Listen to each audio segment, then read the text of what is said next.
first video on breathwork, I shared the science of breath. By controlling the amplitude and frequency of our breathing, we can change our physiological states and our body's chemistry. How we breathe is also closely linked to our emotional states. Our breathing patterns change when we're angry or excited, tired or scared. With breath, we can alter our physical and emotional states. We can slow the breath down, for example, inhaling deeply and exhaling slowly to evoke the relaxation response. By regulating our physiological states with breath, we can dial down the sympathetic or stress response. When we dial down the sympathetic response, we feel calmer. There's also a sense of self-efficacy, which in this instance refers to a belief in our ability to self-regulate. It's a kind of confidence that promotes further self-mastery. We can also breathe in a way to invigorate the mind and energize the body. If I'm tired or the mind is dull when I sit to meditate, slow, controlled breathing might put me to sleep. If I want to be more alert, rather than slow the breath down, I can speed it up. There are techniques to do this. One is Kapalbhati, or breath of fire. Kapalbhati is an ancient yogic breathing technique which consists of short, strong, and forceful exhalations.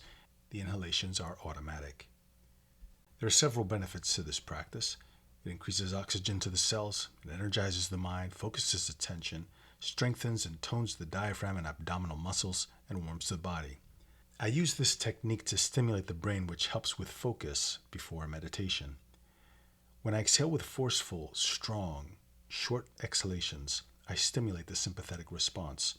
During this breathing exercise, sympathetic activation leads to the release of stress hormones, mainly epinephrine and norepinephrine.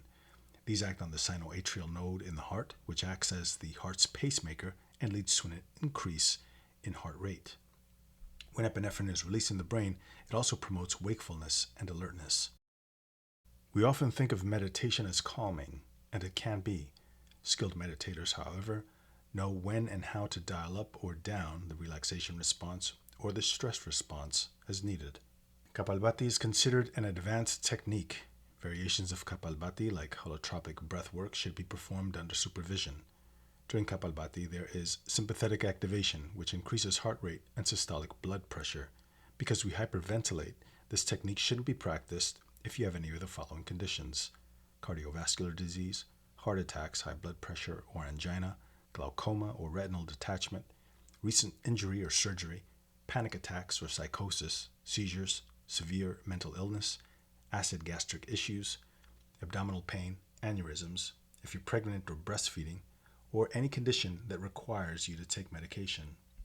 You should stop or slow down if you feel dizzy or anxious.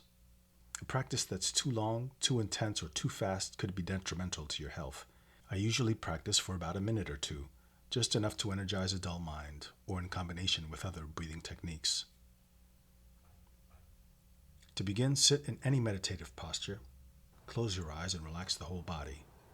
Inhale deeply through both nostrils, expanding the chest. Expel the breath with forceful contractions of the abdominal muscles and relax. Don't strain. Exhalations are short, fast, and forceful. Inhalation is passive and happens automatically.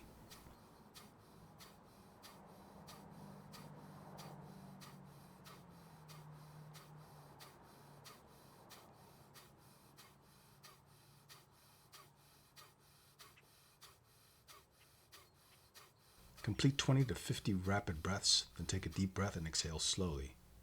We consider this one round of Kapalbhati. Each round should be followed by deep breathing. You could repeat this for 1 or 2 more rounds.